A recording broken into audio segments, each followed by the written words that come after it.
get yourself enriched at the academic level, at the professional level. All the best. Thank you.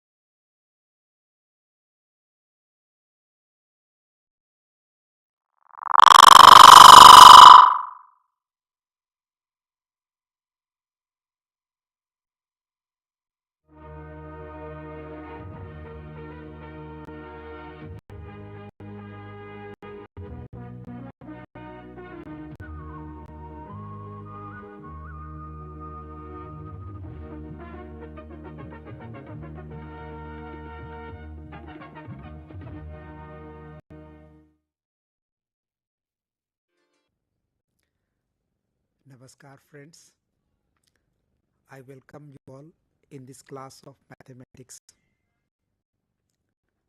Last time we learned, in the last few classes we have learned limits and continuity, and in last class we did some problems on limits and continuity. Now today we are going to start a new topic, that is differentiation, derivatives. So what is derivatives?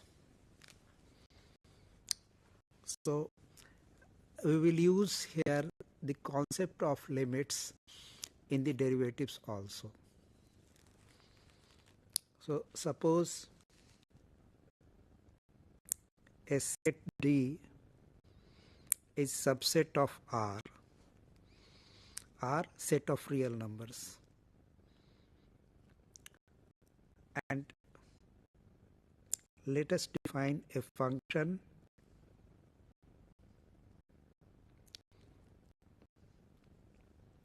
that is from D to R,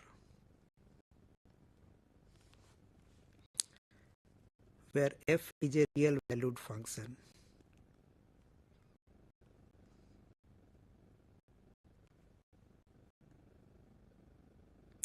Real valued means its value is real, its domain is real, its range is real, so it's a real valued function. Okay, and we denote it f dash x.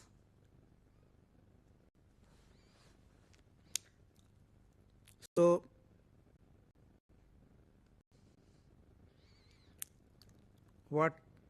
how it is defined, f dash x? We also call it dfx upon dx, which is equal to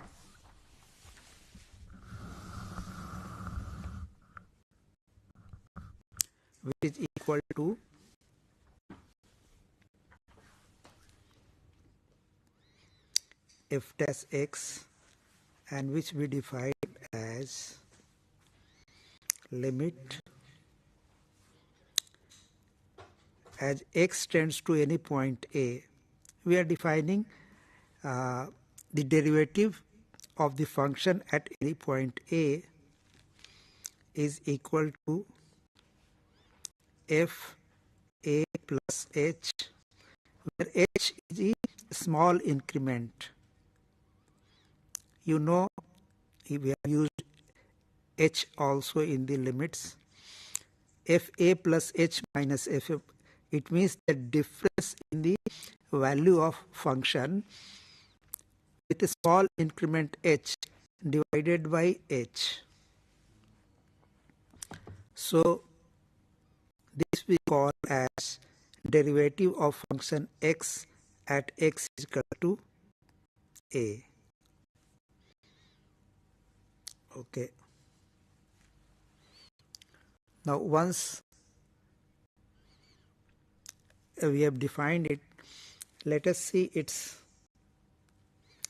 geometrical interpretation. What does it mean? It is basically, from here you can understand that it is some rate change in the function of f at any point a. So with respect to x, because increment in x is h, so how is it changing, that is given. So suppose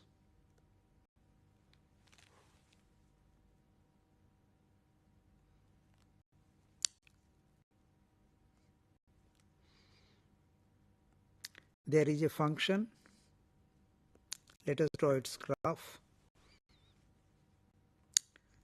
and this is its graph.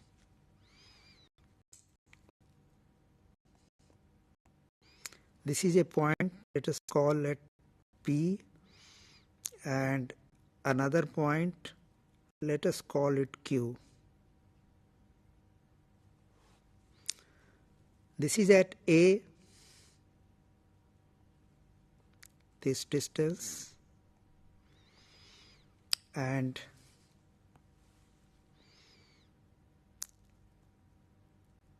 then this is H. After A plus H, now this is the point Q. So point P will be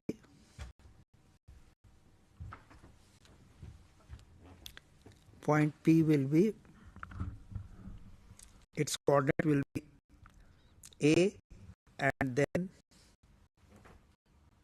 FA. What will be the coordinate of point Q? It will be A plus H, and the value of y will be F, A plus H.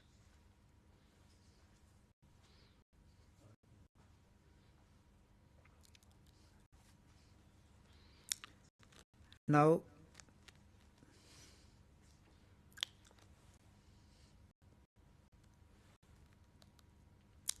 let us draw a perpendicular here, and these lines, let us call it, take any value, maybe M,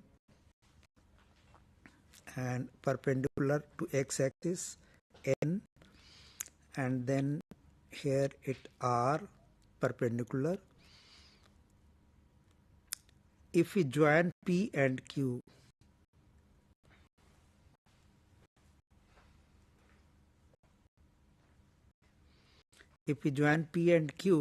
so this angle, let us call it theta, okay, and let us take an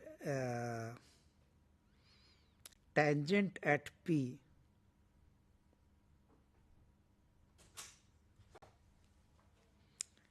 Let this angle be denoted by psi. So friends, now we can see here, screen share नहीं हो रहा sir, screen share इस पे नहीं आ रहा, screen share दोबारा।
बोलते रहिए सर कुछ. So you can see that as we have defined our derivative, that at any point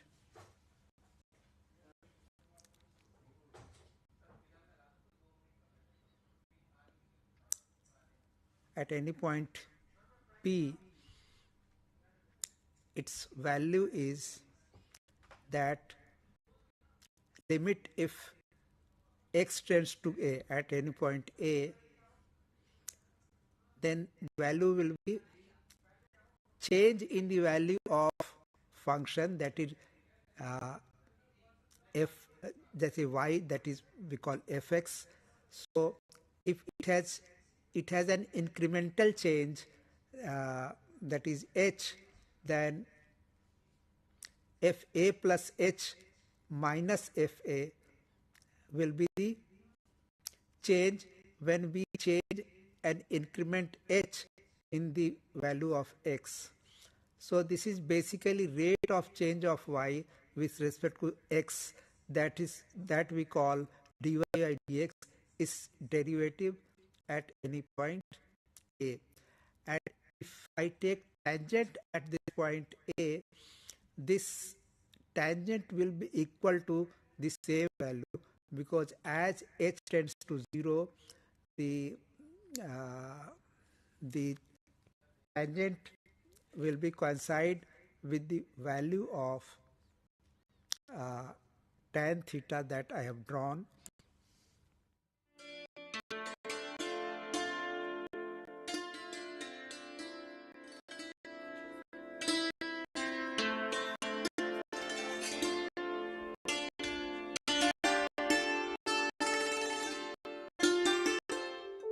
Do you wish to be part of a television studio like this, or any other media system, or already part of any media system, want to enhance a new set of skills? Welcome to School of Journalism and New Media Studies. Here in the School of Journalism and New Media Studies, we are offering a program for all set of people to learn and enhance their media skills. The vision of School of Journalism and New Media Studies is to generate a new set of professionals in the area of media and communication studies with understanding about role of media in the national development and global understanding. We offer innovative programs in the field of journalism and mass communication that sets a benchmark of high quality learning and teaching process at the national level. We offer these programs across the country with the help of our regional network as well as study center. Same manner, many of our programs are offered through online mode with a sophisticated learning management system. SOGNMS offers programs from PhD in journalism and mass communication till certificate level. We have masters in journalism and mass communication. The eligibility is bachelor's degree, and we are introducing this program in 3 languages: Hindi, Tamil and English. Students from national and international students can join either through online mode as well as in the distance mode. We have 4 postgraduate diploma programs, specialized areas in the field of development communication, digital media, electronic media, and journalism and mass communication program. And all these 4 programs are available in distance mode. 2 programs are available in online mode, development communication and digital media. And we have specialized certificate program in community radio. IGNOU employs various media and communication tools for better teaching and learning process. School of Journalism and New Media Studies utilizes this media system for delivering all our programs. Come and join with us for exploring a new career and enhance your media skills.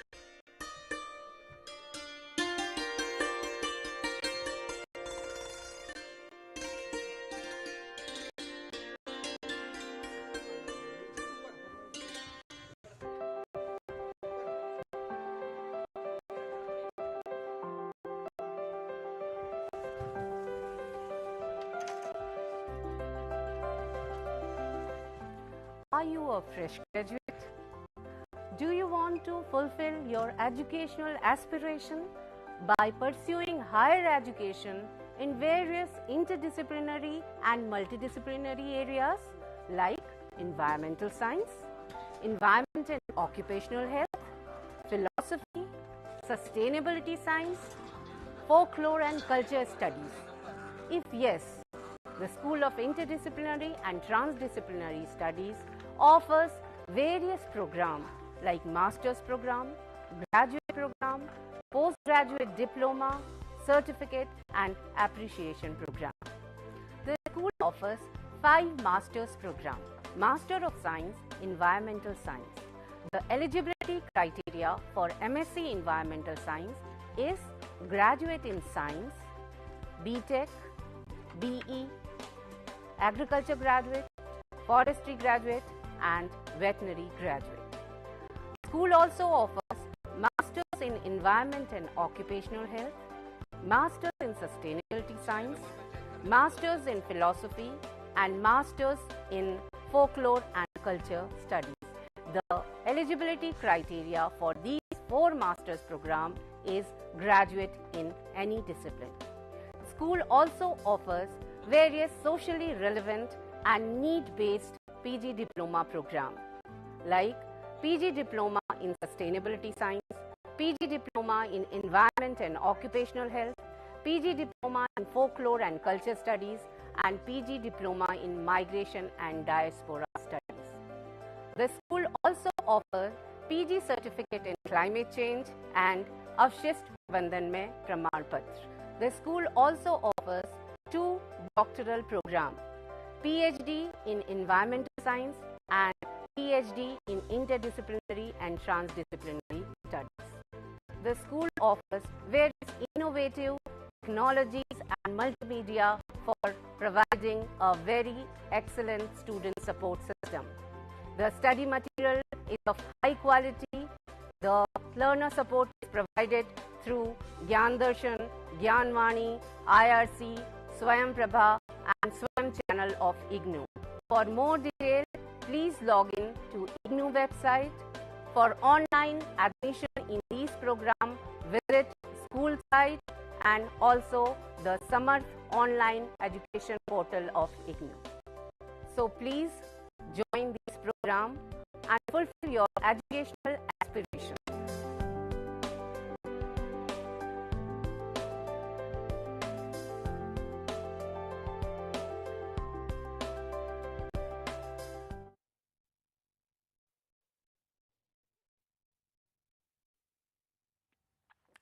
So friends, as you know, we are discussing today derivatives. As very well know that we have already defined derivatives. I will do it again. Suppose there is a set D which is subset of R and a real valued function is defined between D and R. D is domain, R set of real numbers. So, we define derivative as f dash x. We also call it dy by dx. So,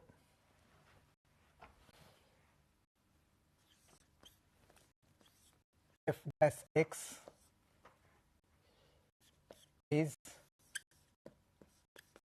limit at any point x is equal to a, x tends to a,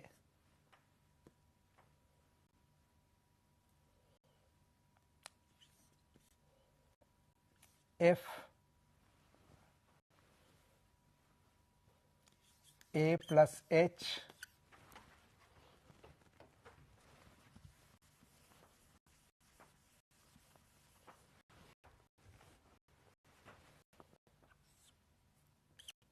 minus f a. H is an incremental value divided by h. So, if a tends to x tends to a, then h tends to 0. So, we call it f dash a because it is x derivative of x at point A. So, let us see its geometrical interpretation.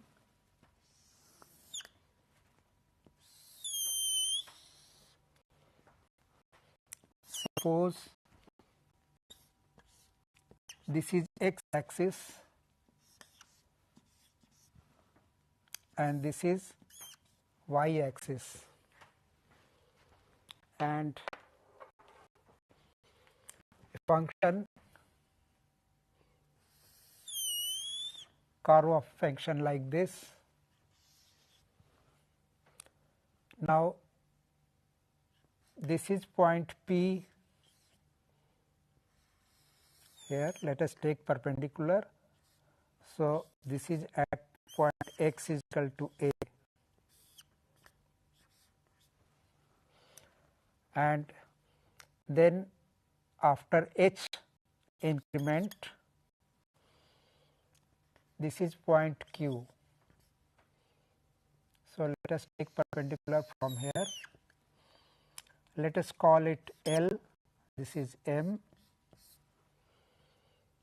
Take perpendicular from this is R, and let us join P and Q.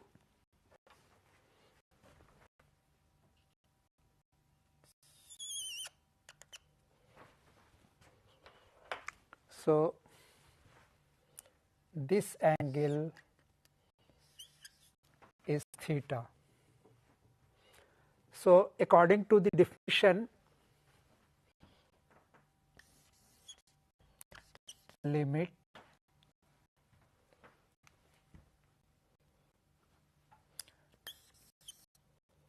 h tends to 0, f a plus h minus f a divided by h. This we define as derivative of function x that we are calling y at point A. Now, if you see the coordinates of point P, it is equal to A and then f of A. So, this point is f of A, and coordinates of Q are A plus h, f of A plus h.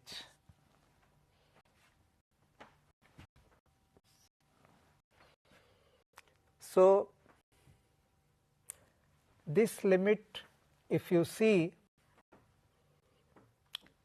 f a plus h means this value,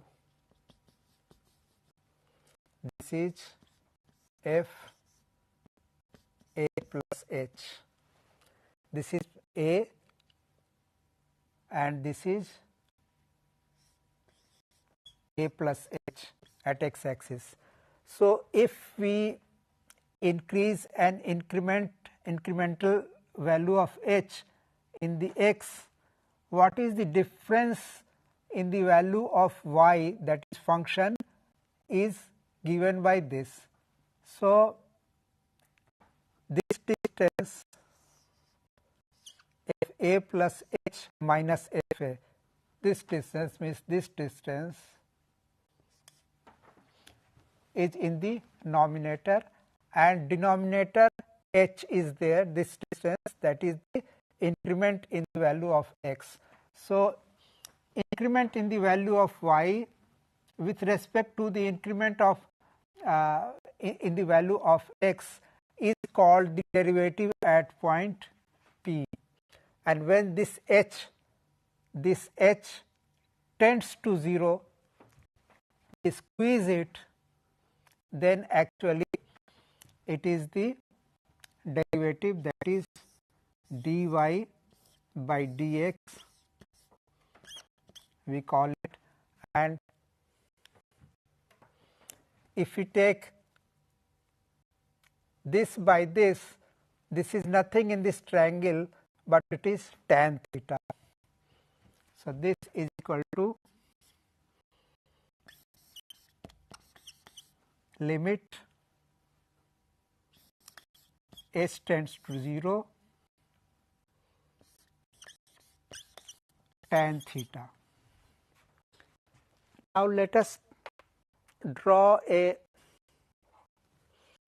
tangent at point P. So, if I draw a tangent at point P,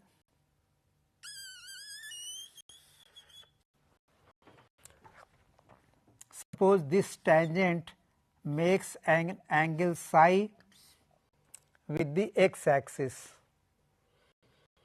So, you can see as h tends to 0, the Q point will become nearer and nearer to P, and this angle theta will coincide with this angle psi. So, tan theta when h tends to 0 will be equal to tan psi. So, friends, you can very well see in this geometrical interpretation that as we have defined, what we have defined, derivative is nothing but it is the slope or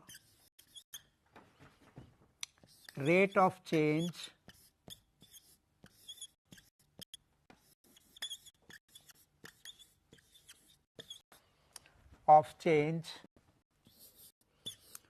of the function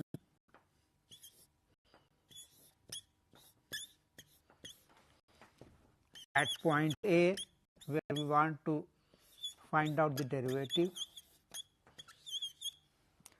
with respect to change in x. So, change in y with respect to change in y with respect to change in x, that is the rate of change of y, that is function, is called the derivative at point P, and that is equal to tangent at point P on the curve.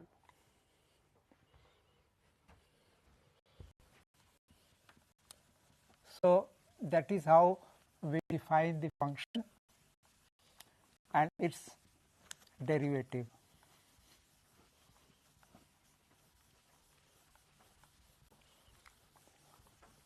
Now, let us take some example.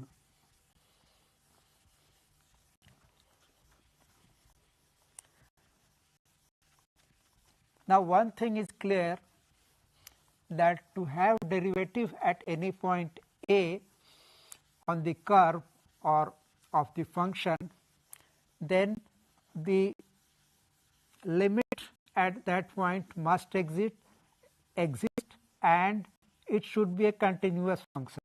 Continuity should be there. You have already read the gone through the limits and continuity. So, to find out the derivative at any point x, the limit should exist and continuity at that point also must exist. Still we have to check whether derivative exists or not. So, let us take an example, say fx, a simple example, 2x plus 3. So, what will be its graph?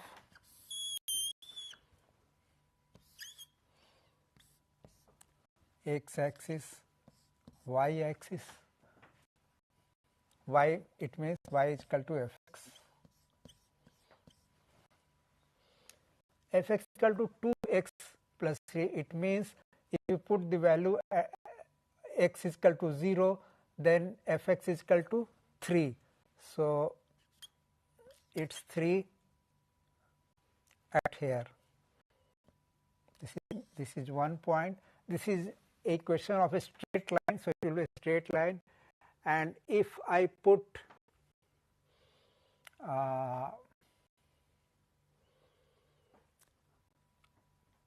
x is equal to say 2, or let us say equal 3. So, its value will be value of y, that is f x, will be 3 into 2 6 plus 3 9. So, it is 3 here. So, 9 somewhere here it will come, somewhere here.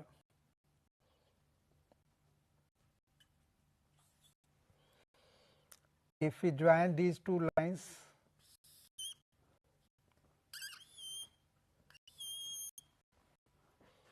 this will be the straight line. So, suppose we want to check the derivative at point x is equal to 0.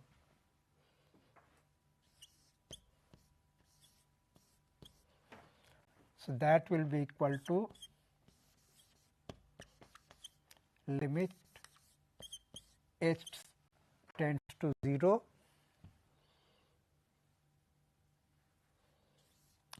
f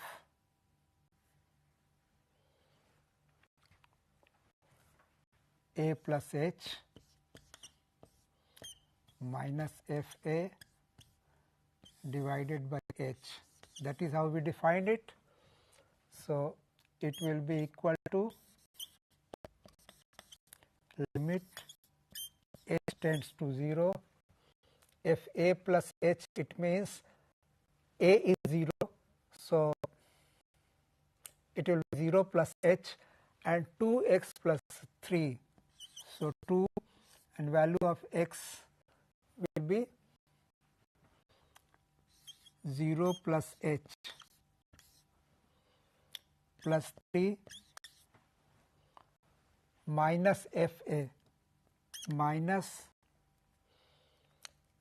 when the value of x is 0, so it will be minus 3 divided by h. So, this will be equal to limit h tends to 0 and its value will be 2h plus 3 minus 3 will be cancelled out. So, 2h upon h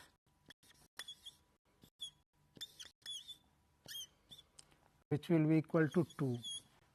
So, its derivative exists, and at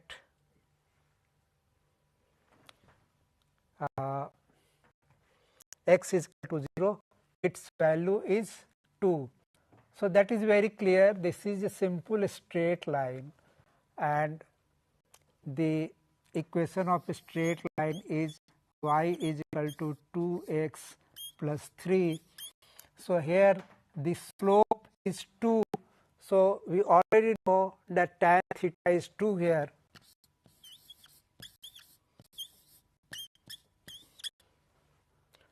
So, that is why its derivative will become 2.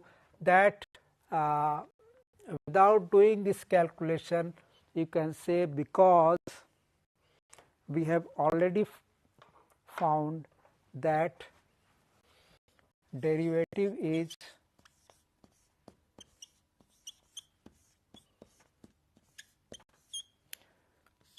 equal to tangent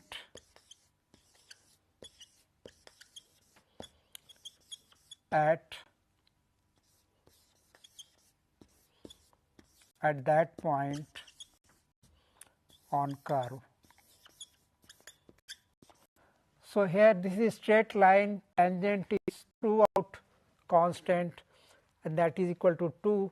So, at any point its derivative will be equal to 2. its dy by dx will be equal to 2 at any point. So, on this curve, all the points on this straight line have limits, are continuous, and their derivative exists.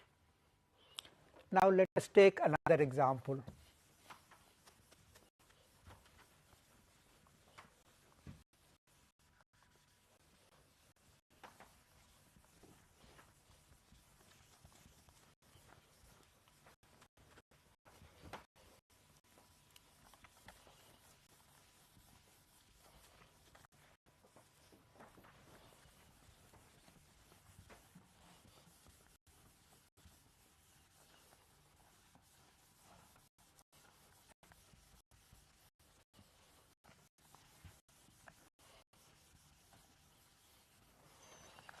Now, let us take another example. This is an interesting example. You see,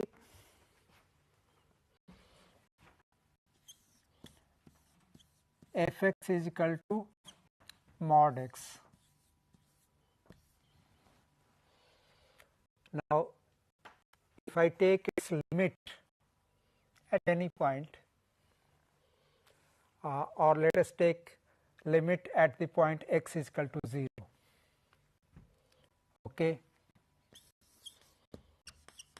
So, limit x tends to 0 and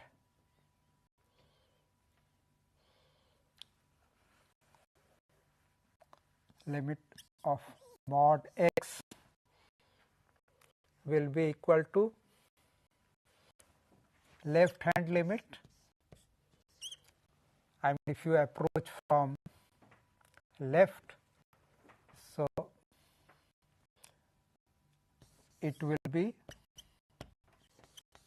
limit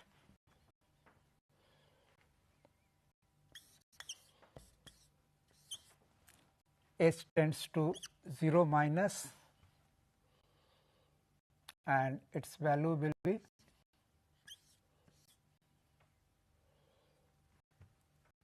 x minus h minus x at x is equal to 0, which is equal to limit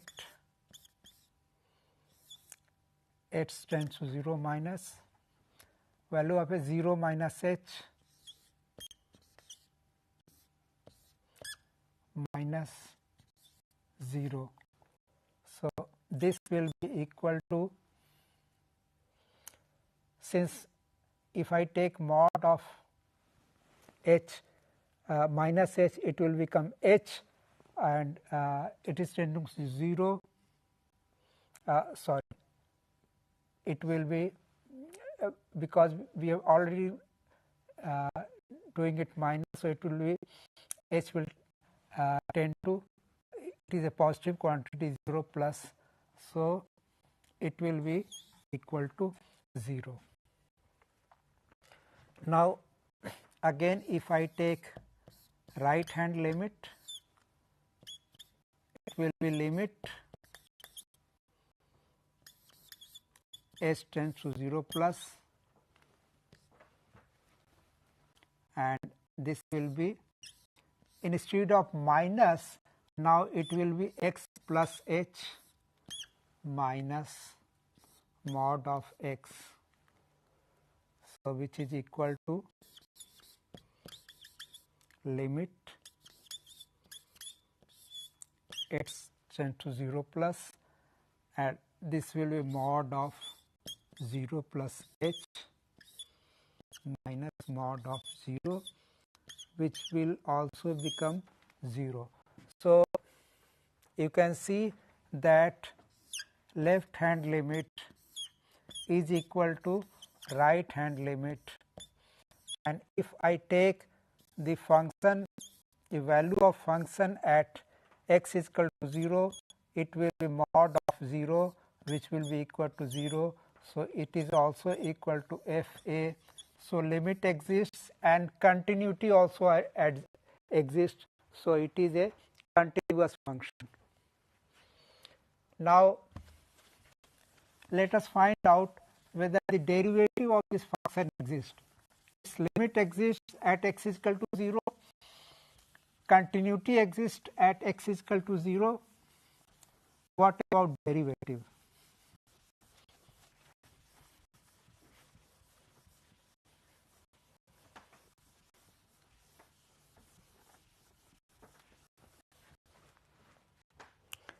Derivative we define as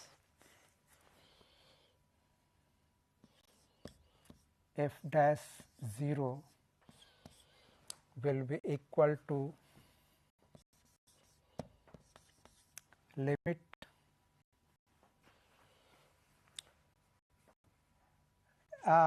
just as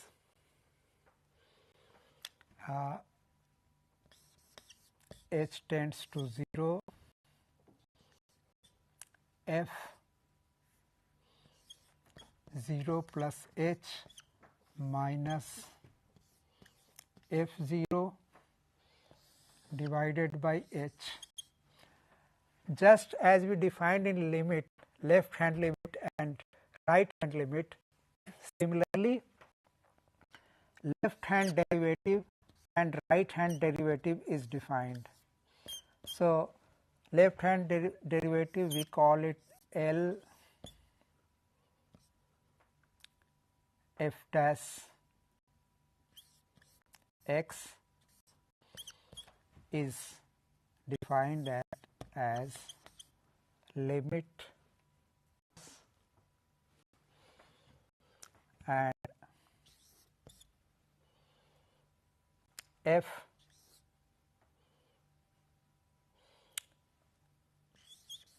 a minus h, because we are approaching from left side, minus f a divided by h.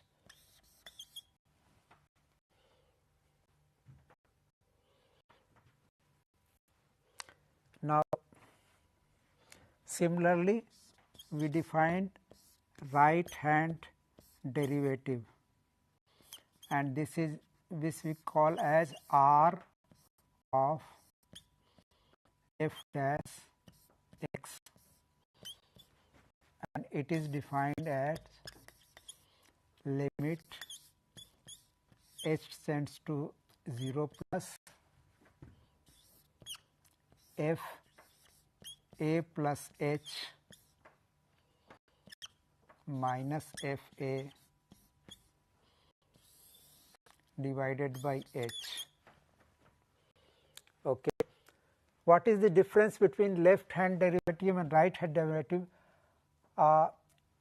Here we are approaching from left side, so the value will be slightly less, a very small quantity, incremental less than a. So, we will take f a minus h, and then we will deduct f a from there and divide it by increment increase h. So, this is the rate of change of y at x from left side, and what is the right hand derivative? Here we are coming from right side, so the value of x is slightly more than a. So, we take a plus h.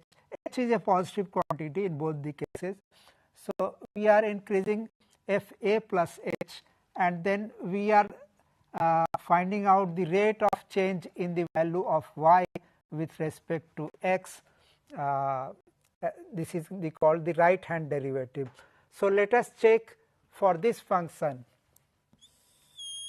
f x is equal to mod x, the left hand limit and right hand left hand derivative and right hand derivative. Okay.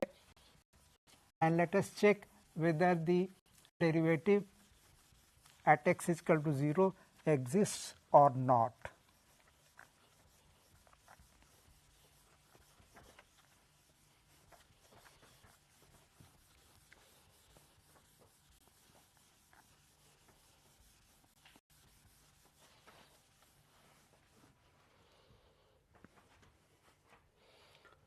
So, find out the left hand derivative first, f dash 0. So, this will be equal to limit h is a positive quantity, h tends to 0 plus f 0 minus h, because we are approaching here from left side. So, it will be slightly less than 0 minus f 0 divided by h.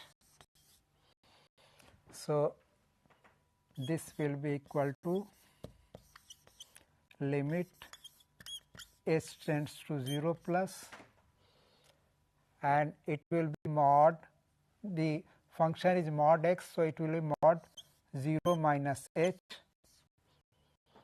minus mod of 0 divided by h. So, this will be equal to the, it is minus h. So, mod of minus h will be plus h divided by h, which is equal to 1. Now, let us take the, this was left hand derivative. Now, let us find out the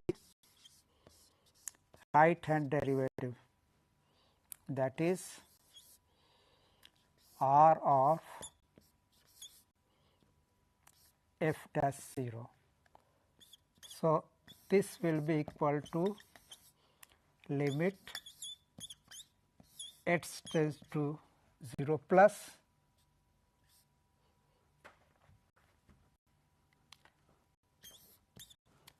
function f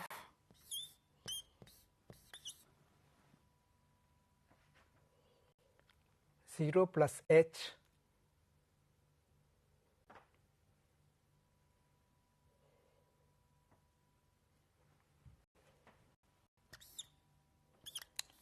minus f 0 divided by, actually here please do a correction here, it is not h, rather we take incremental value, that is the value of a plus h minus a, as here we have taken f a plus h minus f a, here f a plus h minus a. What is a plus h here? Here it is 0 minus h, because we are approaching from left side and minus 0. So, if I do this, it will be not equal to h, it will be minus h, because this is minus 0, 0 minus h, mod is in the nominator, but denominator mod is not there. So, it will be equal to minus h. So, this will become minus h. So, this will equal to minus 1. Here the value will be 0 plus h minus 0. So, this will be equal to mod of 0 plus h minus mod of 0 divided by 0 plus h minus 0, it will be h, and this will be equal to h upon h. It will cancel out, this will become 1, but this is plus 1 as you see, and this is minus 1. So, it shows that the LHD is not equal to RHD.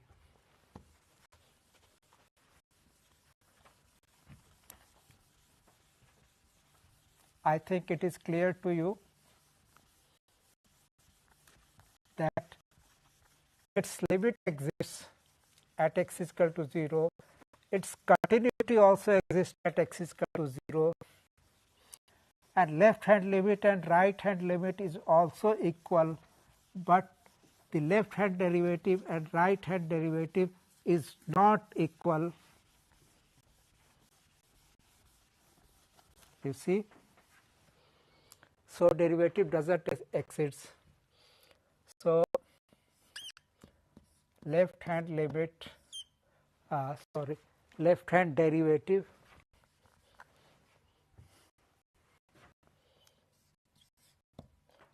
is not equal to right hand derivative. It will be very much clear from this graph. Suppose if you draw the graph of this function, so it is mod x, so this graph will be like this. Here y is equal to mod x. So this is a positive zone, so this will be equal to y is equal to x, so this line will be there. Here y is equal to mod x, so here x is negative, so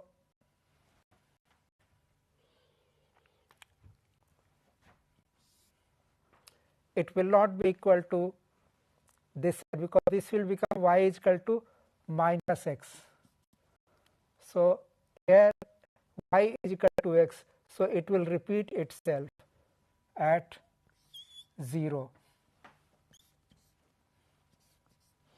So you can see here the slope here is 1, this angle tan theta is 1 here, and here tan theta is minus 1. You see? So this is the difference. Here slope is minus 1, here slope is plus 1. So here derivative, the value of derivative, right hand derivative at 0 is plus 1, and the left hand derivative at point x is equal to 0 will be minus 1. So its derivative doesn't exist. So there is a very important point here to note down, that if corner exists,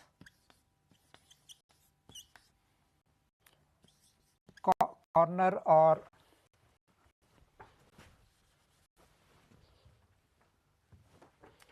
let us say kink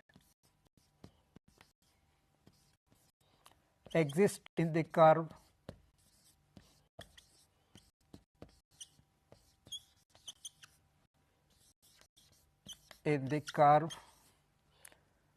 then derivative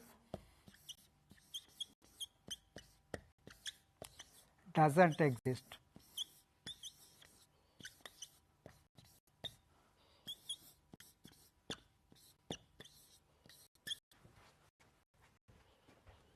You see, derivative doesn't exist. If any corner or kink is there in the curve, here you can see that the curve is changing here and there is a kink. So there is a change in slope.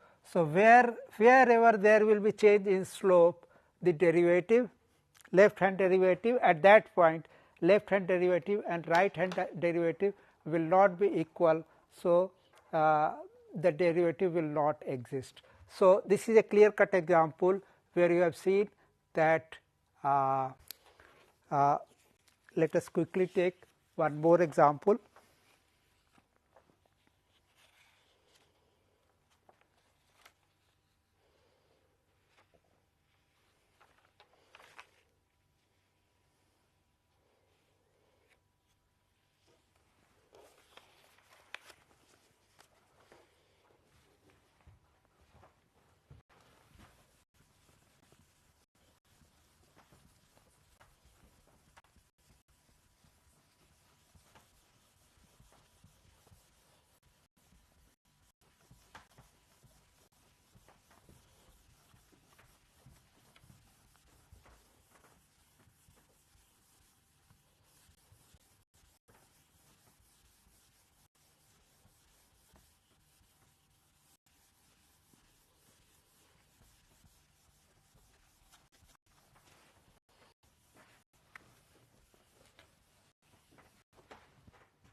Let us take example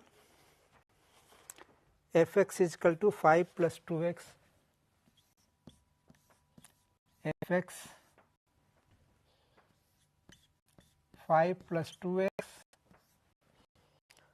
when x is greater than or equal to 1.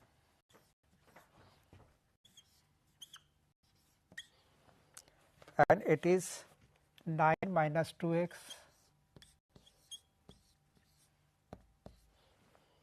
when x is less than or equal to 1. Left hand derivative. So, this will be equal to limit x tends to 0 plus be equal to 1 minus h minus 1. So, 9 minus 2x, it will be the value of function. So, here 9 minus 2x f, it will be equal to again 9 minus 2x. So, the value of x is equal to 2. So, 9 minus 2 will be equal to 7 divided by 1 minus h minus 1. So, it will be equal to minus h divided by minus h. This will be cancelled out. So, it will be equal to minus 1. If I take the right hand derivative, this will be equal to limit h tends to 0 plus f 1 plus h minus f1 divided by 1 plus h minus 1. So, this will be equal to f1 plus h because right side. So, this will be x greater than 1 case will be there. So, f1 plus h will be 5 plus 2x 2 into 1 plus h minus f1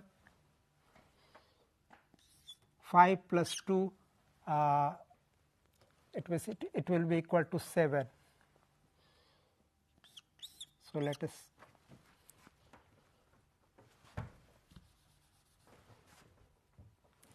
us take it 7. I will take just 1 minute divided by 1 plus h minus 1, this will be equal to h. So, this will be 5 plus 2 7 minus 7 will cancel out. So, it will become 2h upon h, this is equal to 2. Here also, here this is also minus 2 and plus 2h. So, here it will be 2h. So, it will be also called minus 2. So, this is minus, so this is plus 2. So, LHT is not equal to RHT. So, here derivative does not exist. Thank you very much. Thank you.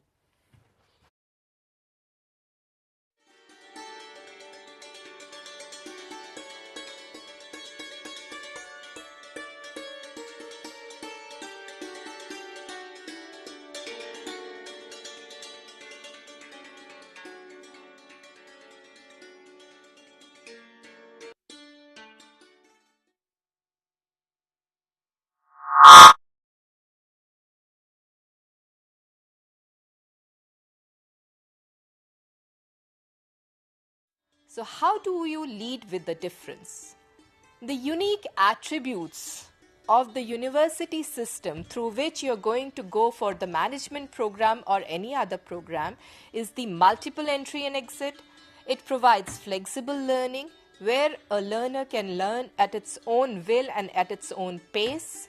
It offers multimodal approaches Like we have MBA, the normal through the distance learning mode and through online mode. So it has a multimodal approach. It has face-to-face counseling. It offers web counseling also. It gives interactive satellite-aided communication network through teleconferencing, and it also gives the radio counseling also. When we talk about School of Management Studies, it was the first school and it had the pioneer program of Diploma in Management. Till date, it has been offering around 14 programs in management and 13 programs in commerce disciplines. The school has international presence as well, as it provides the programs in specific Asian and African countries across the globe. Now talking about Master of Business Administration. What are the objectives? What are the learning objectives of this Master of Business Administration? What are the unique features of this Master of Business Administration which IGNOU is offering? Let us see the program at a glance. The program name is MBA, and the eligibility criteria for this program is bachelor's degree, minimum of 3 years duration with at least 50% marks and 45% marks in case of the reserved category. The duration of the program is minimum 2 years and maximum 4 years, and the program fee per semester is 15,500. The total credits of the program, the total credits are 116 because there is one project.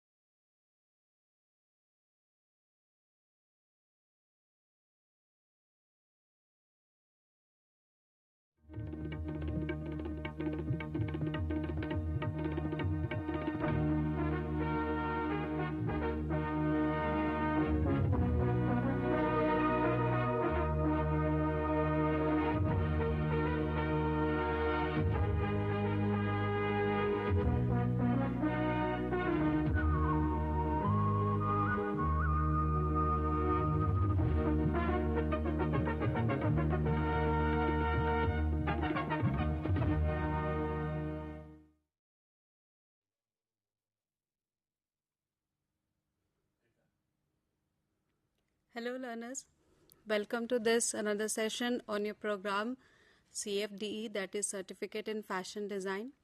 I, Dr. Divya Ojha, Academic Associate from School of Vocational Education and Training IGNOU, welcomes you all to this session. So learners, today's topic of discussion is the course 2 of your program Certificate in Fashion Design, that is CFDE. So course 2, that is BFDI 072, Basics of Pattern Making and Sewing, we will be discussing today. So as you are aware and you have, we hope that you are going through the study material and you have gone through the syllabus and the structure of this particular course. So this particular course BFDI 072, Basics of Pattern Making and Sewing, it is a 4-credit course of your program CFDE, and it comprises of 2 credit for the theory and 2 credit for the practical. So in the earlier session we have discussed some part of this particular course, so BFDI 072, Basics of Pattern Making and Sewing. So as let us discuss in this particular course Basics of Pattern Making and Sewing, you have to study 2 blocks and 1 practical workbook is there. So block 1, it is Introduction to Pattern Making, that we have already discussed in the earlier sessions. Today we will be discussing the block 2, that is on the sewing techniques. And based on these 2 blocks, the theory which you have studied in these 2 blocks, you have some activities is given in your practical workbook that you have to perform yourself. So let us start the block 2, that is on the sewing techniques. So this particular block 2, sewing techniques, you have to study 4 units. So unit 1 is about the handling of sewing machines. Unit 6 is about sewing needles and stitch formation. Unit 7 is about basic sewing techniques, and Unit 8 is the steps in garment construction. So all these 4 units you have to study in this particular block. And in earlier block 1, pattern making and information, you have studied 4 units which was based on the pattern development, how you will develop the pattern, what are different tools, all that topics you have studied in the block 1. So let's start with the unit 5, that is handling of sewing machine. So the main purpose and the main learning objective of this particular unit 5, handling of sewing machine, is that after going through this unit you will be able to differentiate handle, hand, treadle operated and motorized sewing machine, that we will discuss in this further slides, that there are different types of sewing machines are there. So you will be able to differentiate what is the main difference between the hand operated, treadle operated and the motorized sewing machine.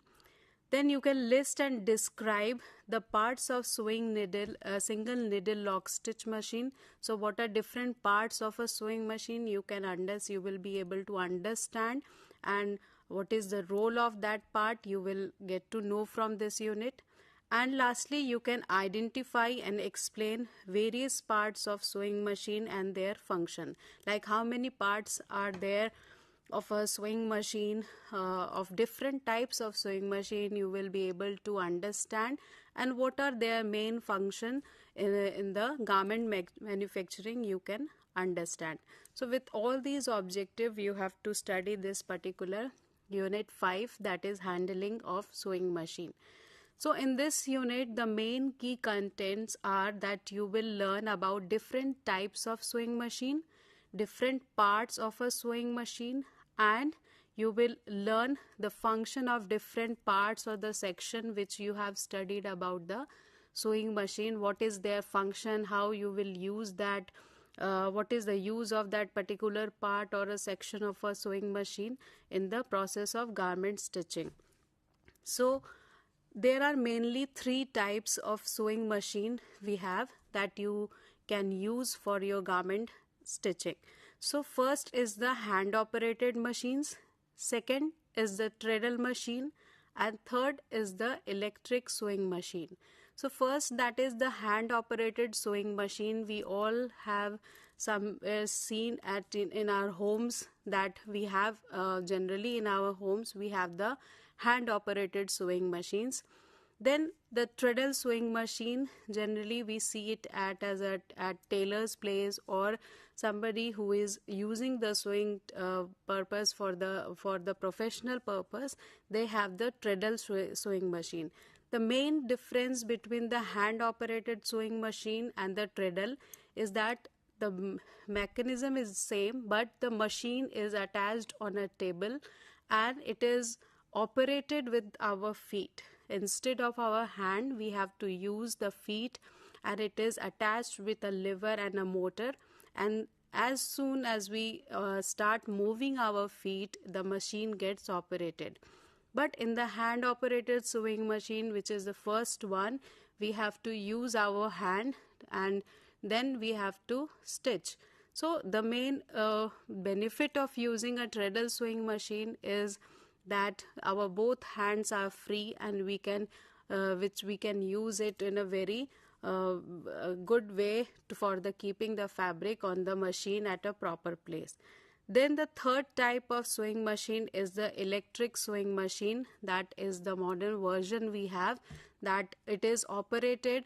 It is the same as we can say, it is same as a treadle machine, but instead of our moving the feet, in treadle machines operates, but in the electric sewing machine, the machine is totally made with the electric, and there is a paddle.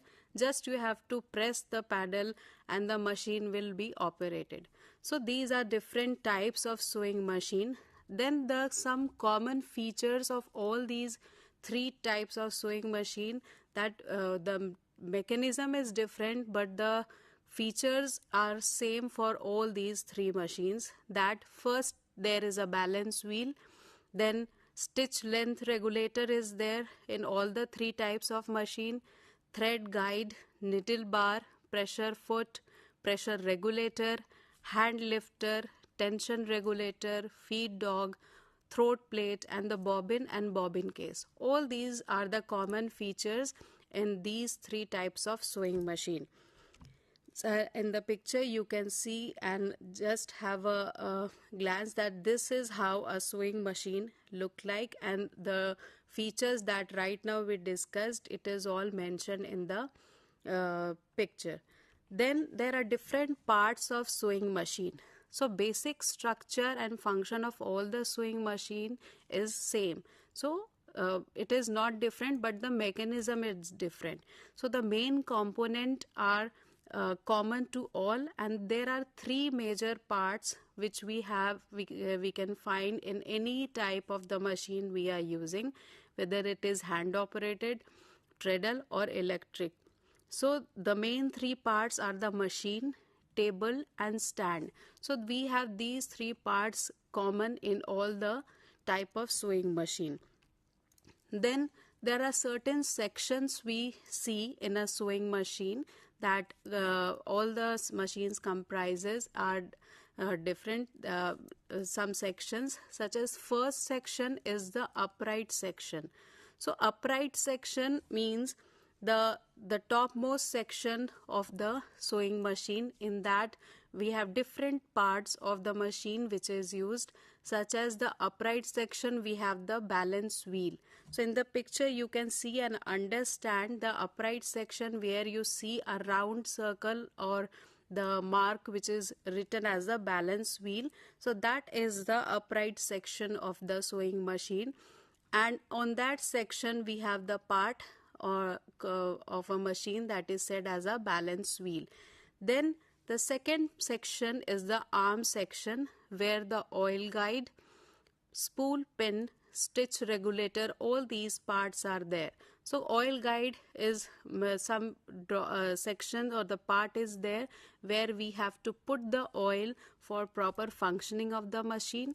Spool pin is a pin which is on the arm section where we have to keep or insert the thread spool on that particular spool pin. We have the stitch regulator. There are different numbers and we can regulate the tension of the stitch length. We can regulate the length of the stitch. Then we have the bed section, which is on bed section we have feed dog, throat plate, tension screw, bed of the fabric for the needle. Then we have the face section where we have the thread take-up lever, tension screw, needle bar, pressure regulator and thread guide. So all these parts are there on the face section. In the picture you can see and understand. In your study material also you can just correlate with that. And all these parts are there in the sewing machine that you have to just figure it out on a sewing machine. And as you start working on a machine, you will get to know and experience all the function of these different parts of the machine. Then the next unit of this particular block is the unit 6, that is sewing needles and stitch formation. So right now, as we know something about the sewing machine, the second thing most important is to understand the needles, the sewing needles and the stitch formation. How many types of needles are there? How we will select the needles according to the fabric or according to the stitch or the thread we are using. So all these are discussed in this particular unit 6, sewing needles and stitch formation.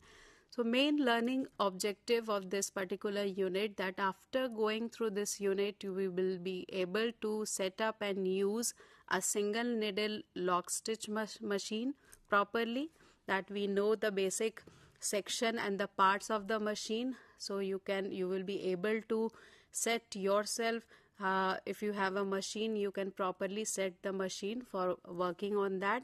You can select and fix the right size and type of needle in relation to the fabric. So you will be able to understand how you will choose the needle according to the fabric or according to the thread which you are using, that we will discuss.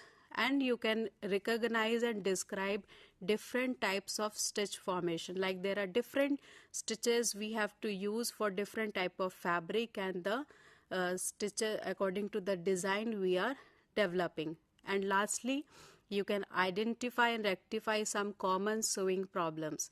Sometimes if you have an experience of stitching of a garment or using of sewing machine, sometimes when we stitch the garment, there are some common problems we face while we are stitching, like losing or pulling up of the thread or frequently breaking of thread on the machine.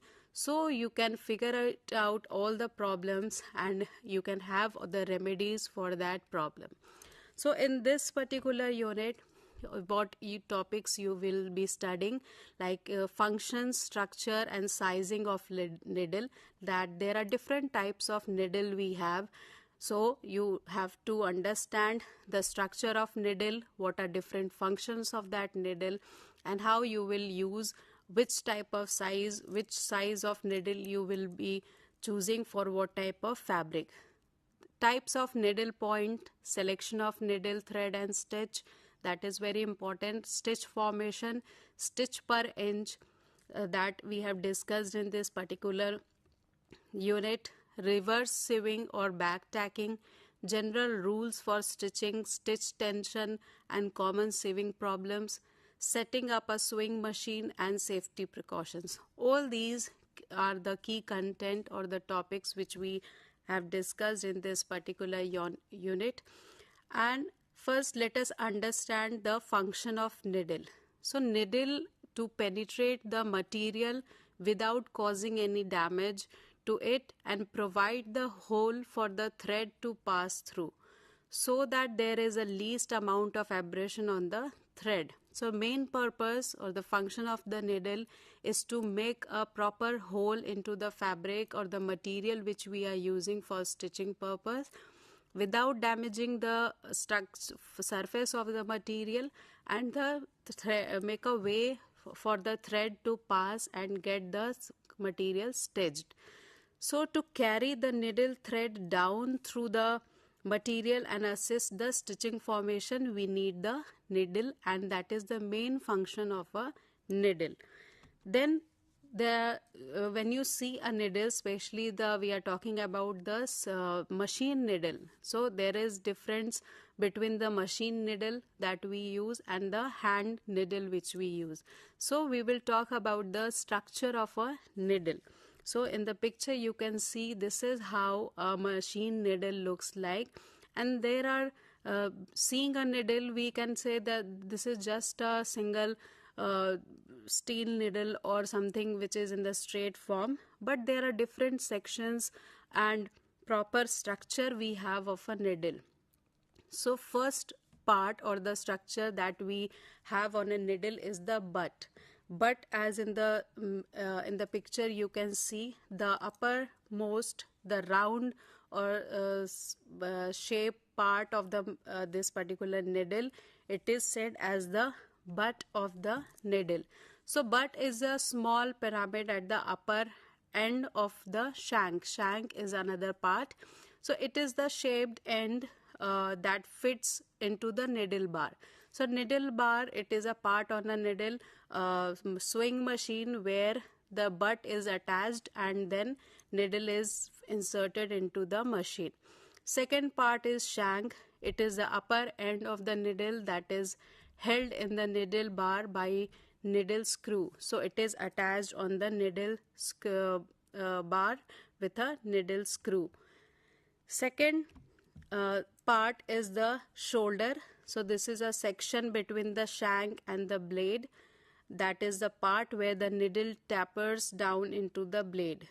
Then we have the blade part and long groove, scarf, short groove, eye. All these are different parts of a sewing machine, needle for the sewing machine, parts of the needle that you can in detail you can study in your study material.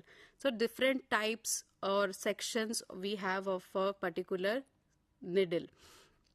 Then there are different how you will select the needle, thread and stitch length. So all these are correlated. So the size of fabric yarn, so as we choose the finer, if we have the finer yarn, both the thread and the needle which we have to choose for that fabric, it will be finer. So one thing you have to keep in your mind that the choice of needle and thread, it all depends upon the fabric which you are using. So if the fabric is of a fine quality, it is a lightweight fabric, we have to use the needle and the thread which is very fine. And if the fabric is a coarser fabric or heavyweight fabric, we need the large number of the size or the needle number will be higher. So needle type relates to fabric structure.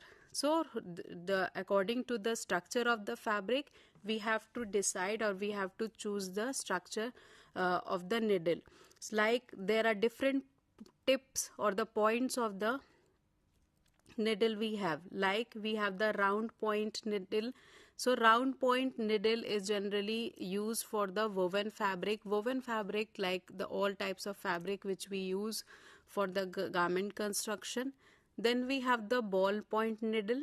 Ball point needle, we generally use for the nets, the sweaters or the woolens which we have to stitch. And cutting point needle which we use for the plastic and the leather. So these are different types of the needle which is related to the fabric structure. Then there are different thread types is chosen for its compatibility with the fabric structure and fiber content. For example, if we are using a cotton fabric, we should use the cotton thread for stitching. So if we are using the fabric which is very lightweight or the net fabric, we can use the nylon thread for stitching purpose. In the same way, we should generally choose or take the thread which we are using for stitching according to the fabric which we are going to stitch. Then the stitch length depends upon the fabric weight. So lighter the fabric weight, the shorter will be the stitch length. So it means if we are using the lightweight fabric, the stitch length or the length or the amount of stitch we have on the that particular fabric will be shorter. And if we are using the coarser fabric, the length of the stitch will be more according to the type of fabric we are using. So these all are discussed in this particular unit 6, that is sewing needles and stitch formation. Then the 7th unit is about the basic sewing techniques.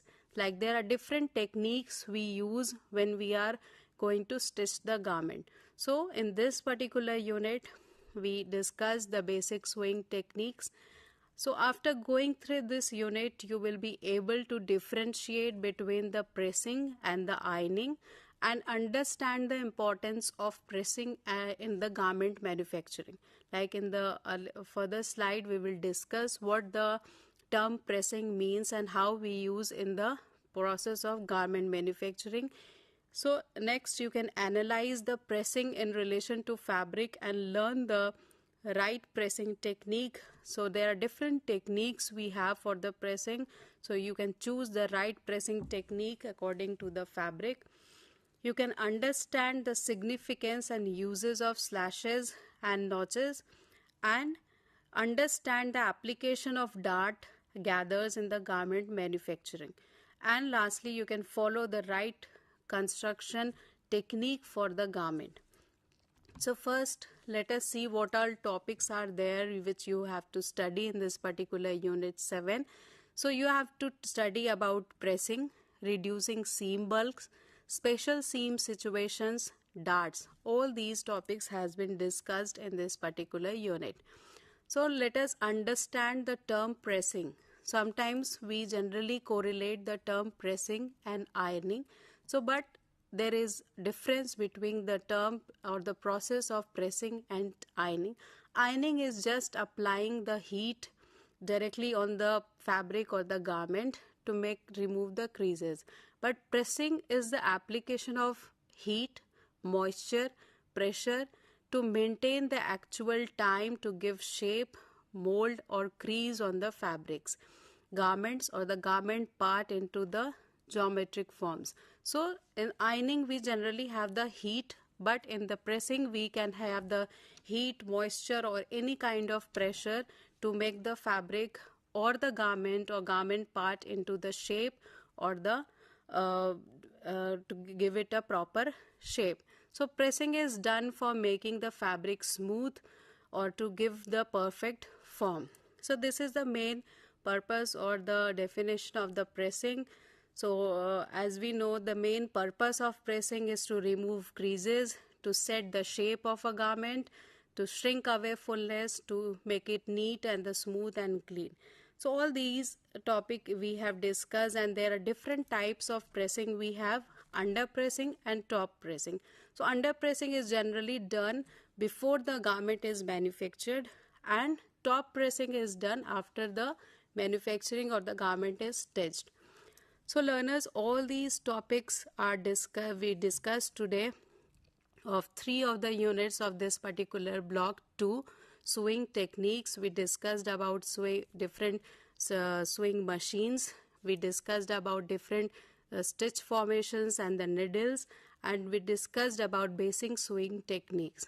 So last unit we will discuss in the next session, and if you have any query on these topics or any of the topic which we have discussed earlier, you can write us on mail on cfde@ignou.ac.in. We will be very happy to answer all your queries. Thank you.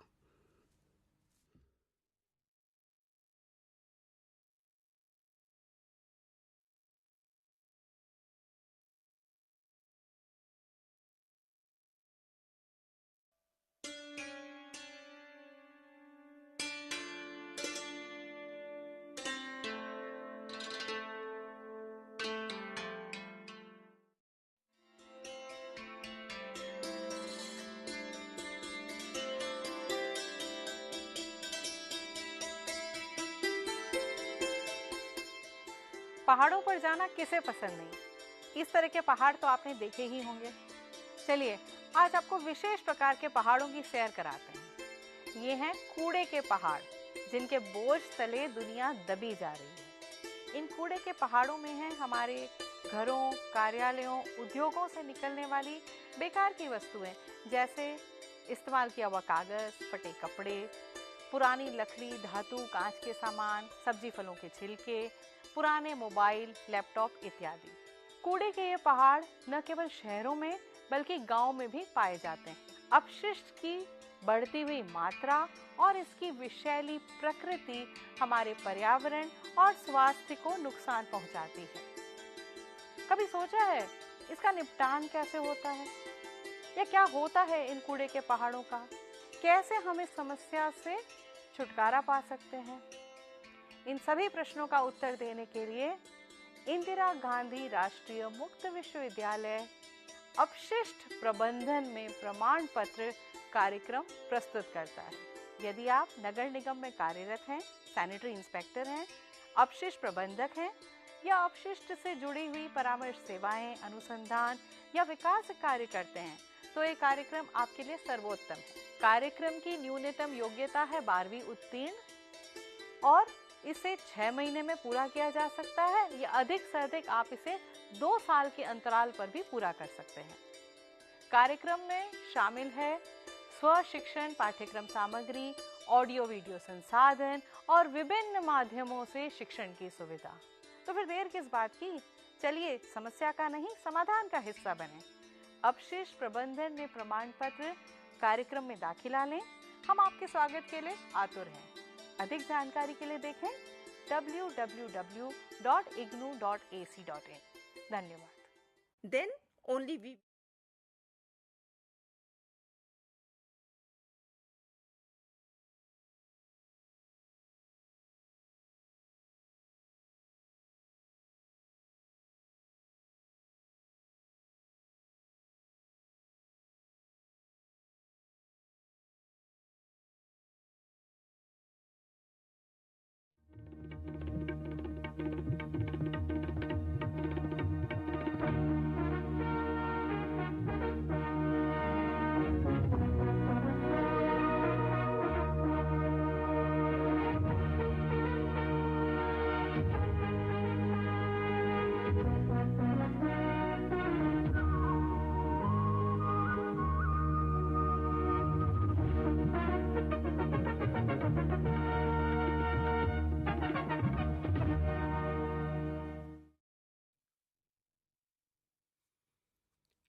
Namaskar. Today we'll be discussing about climate risk management, challenges and recommendations. We all know how important the issue of climate change is because it threatens our existence. In fact, our well-being of planet is challenged because of climate change. If you look at it, the climate emergency or climate crisis, it is the greatest threat to the planet and also all the living organisms on the planet Earth surface. And if you look at it, it is also affecting human beings in terms of the economic status and the social status, and also it threatens the ecological, subsistence of the Earth as such. This particular phenomenon, climate emergency, if you look at it, it is, can be viewed in terms of the climate change, variability, increase in surface air temperature, and also disasters. This climate-related disasters, if you look at it, in the past 20 years, it has increased. In fact, it has doubled, in fact. So the gravity of the situation is that we need to take all the steps possible to reduce or minimize the impact of climate change. And looking further on climate emergency, the inequalities caused by the climate change, it is increasing. Inequalities between the countries, within the countries also, a lot of inequalities is there. And this kind of inequality will, enhance the vulnerability of the people. And in terms of vulnerability, what I want to say is that that is also decided by the socioeconomic status. And this vulnerability may, because of, the social status and economic status, and these certain group of people, particularly the women, the children, elderly people, they are more vulnerable to climate change. Further, looking at it, the developed and developing countries, there is a lot of variations because the developed countries, because of their financial status, financial power, and also the technological status, they are in a position to manage the climate change impacts to an extent possible. But on the other hand, the developing countries and underdeveloped countries, they don't have the financial status, financial backup, and also technological, they're lagging in terms of finance also, in terms of technology also, they're lagging. And these underdeveloped and developing countries are facing a lot of problem because of climate change. When you look at the climate crisis, the impact on the developing countries is much more, and it is increasing year after year. And that is the reason why we need to take all the steps possible and implement the climate risk management principles in the national level and international level programs related with climate change. And this very important aspect as far as the climate crisis is concerned, it is going to threaten or challenge the 2030 global agenda. When I say global agenda, it is challenged because there are so many goals, 17 goals are there. These, if you wanted to achieve those goals, we need to take all the steps. Development is required, technology is required, many things are required. But achieving these goals is threatened by climate crisis. So that is why this issue of climate risk management is important. When you look further into the climate crisis, what happened is because of this climate risk, increasing risk in the last 2 decades or so, what happened, we are trying, if you see the resource map of the world, global level, it is changing. We need to rewrite it. When I say rewrite it, somewhere, there are a lot of problems in terms of, the drought, extreme events, and water crisis, it is happening, and also the same is the case with the resource also. Many of the resources we are, because scarcity, that's what is happening because of climate change. So this kind of rewriting the global resource map, it means that we need to take the steps possible because that can widen the disparities. And further, if you look at it, the developing and underdeveloped countries, they'll be facing a lot of problem because of climate crisis. And another thing is that when you look at the climate change impacts, it is, affecting the people, displacing the people, and also, as I said, that a lot of inequalities is there because the way they adapt themselves to climate change, there are a lot of inequalities are there. So the displacement, migration, and also the instability that is taking place within the country. So these are the 3 important impacts of climate change. And that is also making us to take an important step in terms of climate risk management. We need to take all the steps. We'll see what are the challenges, what can be the possible, plausible recommendations. The last one as far as climate emergency is concerned, because when you talk about emergency, we need to talk about the solution as well.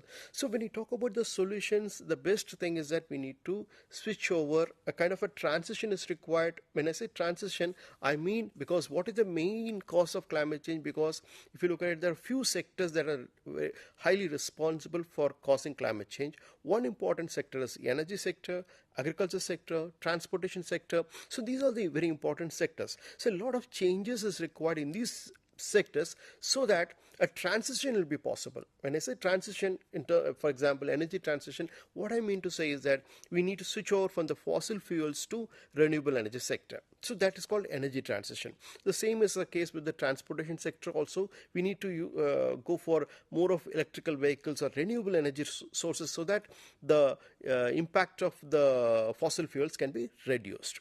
And when you look at the other sectors, particularly the agriculture sector, food sector, there are a lot of developments that have taken place. When I say developments, the major thing is that the greenhouse gas emissions from the agriculture sector has to be reduced. At the same time, you need to increase the agriculture production. So that kind of transition is required. When I say this kind of transition will be definitely sustainable, and at the same time, it will have the capacity or potential to feed the growing population, because we need to, whatever we are focusing, we need to focus down the line. When I say down the line, by 2050, the global population will be 10 billion. So to feed the growing population, we need to make the system of agriculture system more sustainable, and at the same time, it must have less of ecological footprint, carbon footprint indeed. So these are all the important things as far as climate emergency is concerned. To cut short the things, so what is a major solution? The solution here is that, a kind of a partnership is required.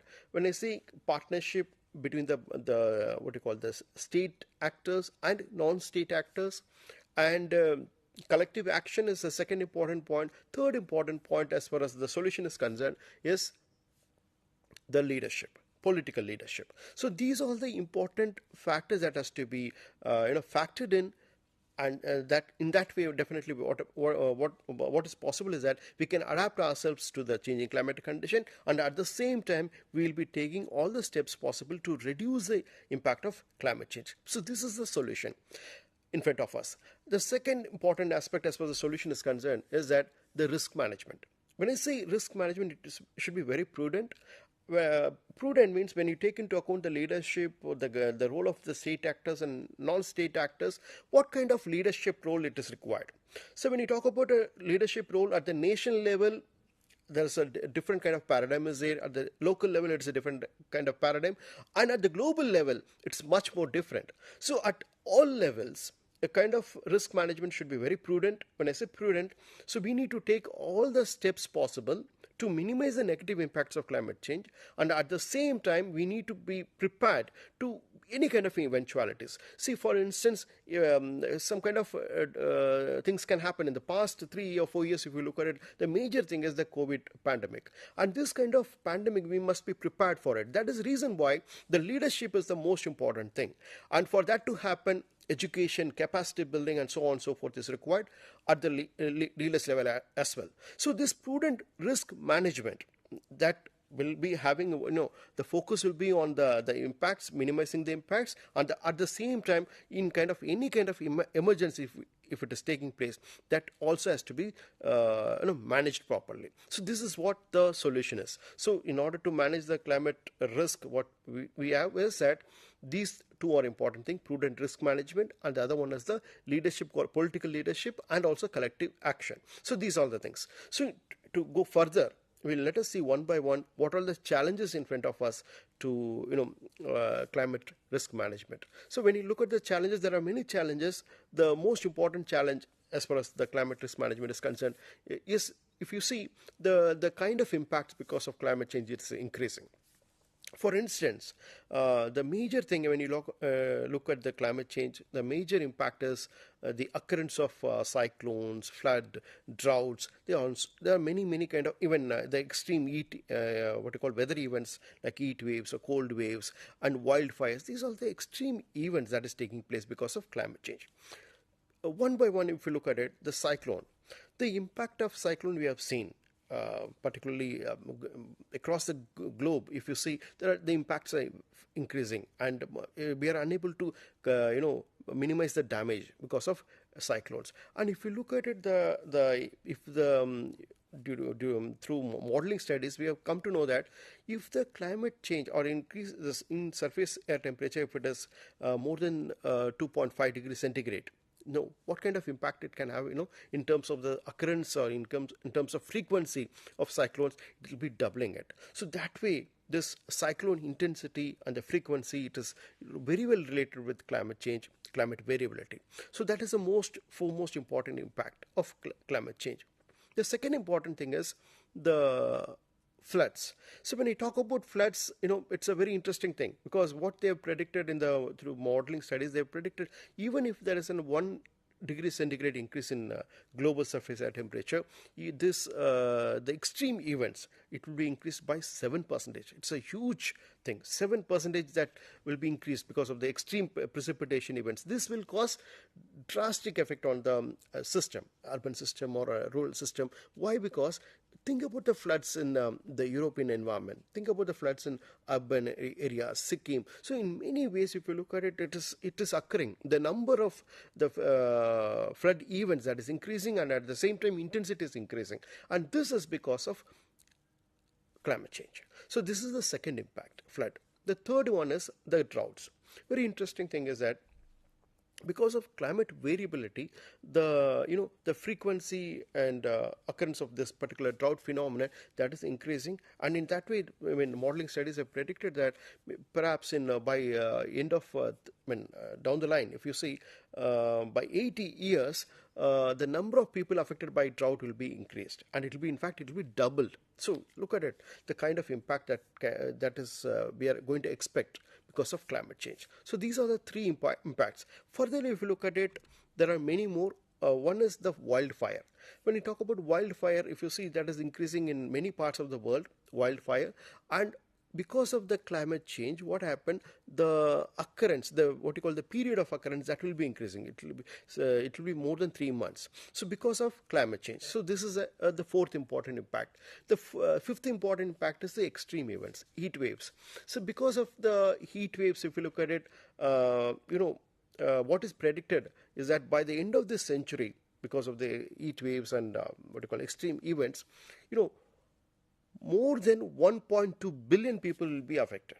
More than 1.2 billion people will be affected because of extreme events. That's what the prediction is. And very interesting thing is that this climate change, climate variability, it can have an effect on other living organisms also. This is also responsible for the spread of vector-borne diseases. Very interesting thing. So when you talk about vector-borne diseases, because of climate change, what is expected is by the mid of this century, more than 500 million people will be affected because of malaria, vector-borne diseases. So this climate change can have the effect on the water system, urban system, agro system, infrastructure system, energy system. See, every way this climate change is having an interaction. Because that interaction is most of the time it is negative in nature. That is the reason why this climate emergency or exigency is very, very important thing. We need to take the steps possible to manage the climate risks. And the last impact is the very important impact is that we have seen in the last century almost because of climate change, 19 centimeter of sea level rise that we have seen. What is expected in this present century is that because of climate change, the sea level rise will be happening, and that way can lead to coastal flooding. Because of this coastal flooding, 20% of global GDP that will be lost. by the end of this century. 20% of global GDP. Think about it. But the reason is that definitely, if you look at it, the population has been more, gravitated towards the coastal areas, and because of this reason, if you see, because the population density is much higher in the coastal regions, and because of this reason, what happened? The impact on the global economy will be prominent. These are the impacts of climate change. Now we'll look at the challenges. The first and foremost important challenge as far as the climate risk management is the mitigation aspect. When you talk about mitigation, we have a lot of mitigation measures we are adopting at the national level, international level as well. But at the same time, if you look at the kind of adoption, the current level, so it's much lesser. When I say much lesser, it is almost insufficient. So this current mitigation trajectories, if you look at it, it is much insufficient, and that is a problem or cause of concern. So we know that, as I time and again have mentioned, that this climate change, the kind of impacts, the hazards, disasters, and the vulnerability, vulnerability, it is all, it is having a complex relationship. And this complex relationship can have a drastic effect on our security, human security, water security, soil security, every way it can affect. And this climate change can have a irreversible damage to the system. When I say irreversible damage, even there is a possibility of collapse of the ecosystem. So this kind of damage can happen because of climate change, and for that reason only mitigation measures has to be taken. But however, the quantum of mitigation measures what we are contemplating, that has to be taken, and that way we'll be trying to minimize the impacts. But the kind of the measures that has been taken by the international community at the developed countries is much lesser. So if you see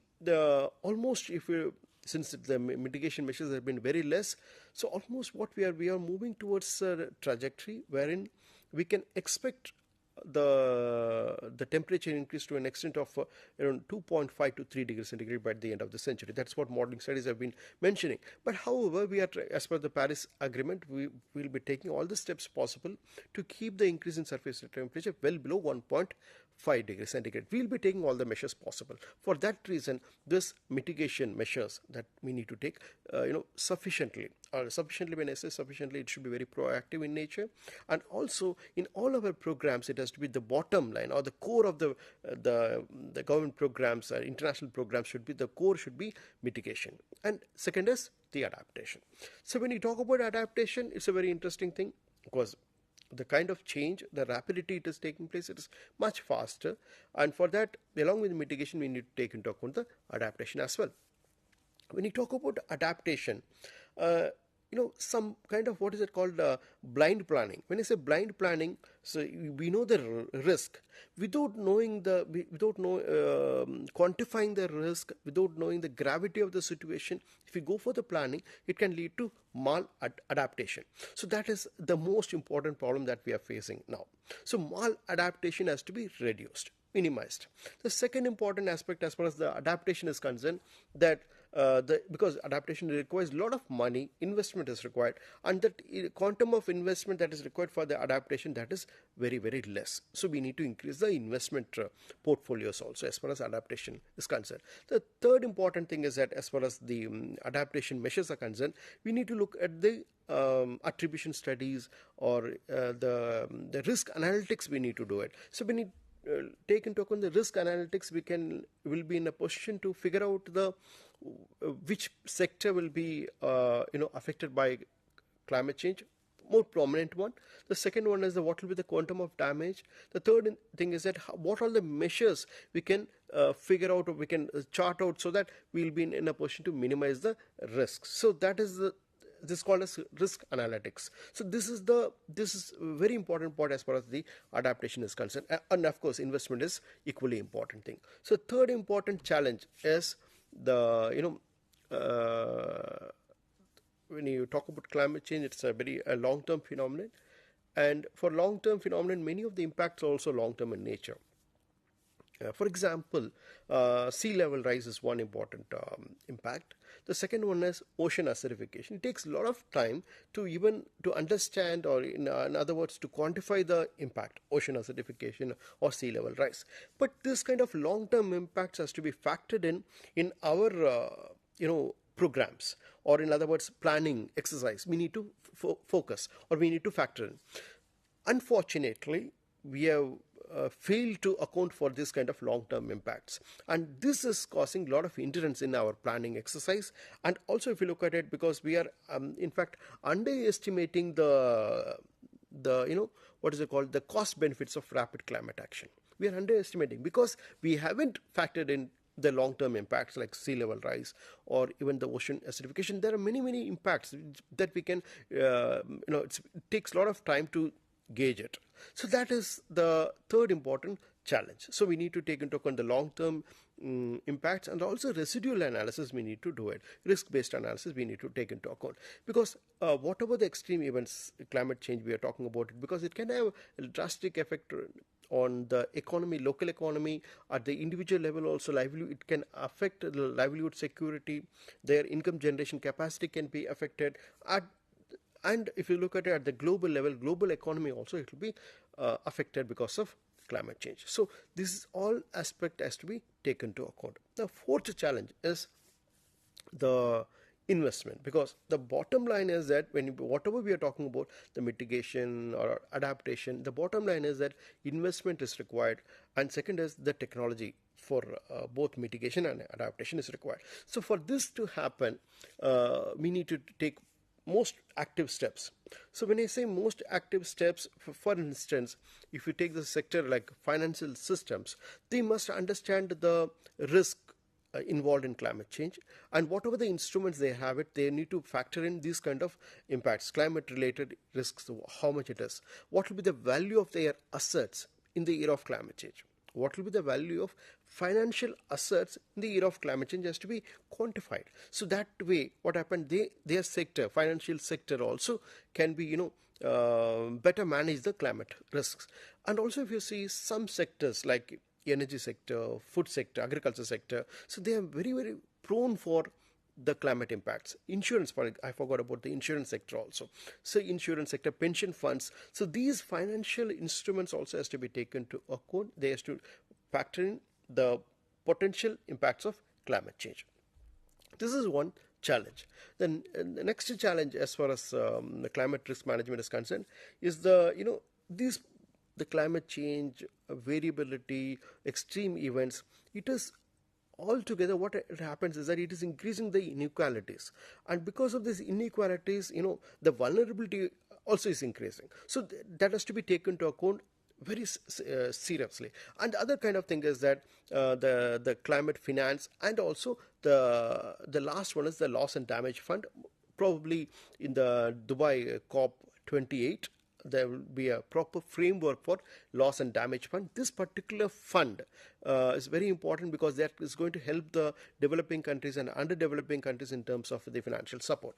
So these are the challenges. Very quickly we look at the recommendations. The first and foremost important recommendation is that the political leadership. When I say political leadership, that has to be brought in a better way, that they'll be taking, whether it's a G20 or a G8 or the international level, national level. So the political leadership should be galvanized, and they should take into account the climate risks in all the possible ways. And that way we can manage the climate risk. Second important recommendation is that the climate risk management principles. So in all the programs, whether it is a National Action Plan or the INDC, that is Intended National Determined Contributions, also these CRM principles has to be factored in. The third important thing is that we need to empower the communities. When I say talk about the communities, I'm talking about the disadvantaged group of people. Even the gender equality or women empowerment can have a very big role to play as far as the climate risk management is concerned.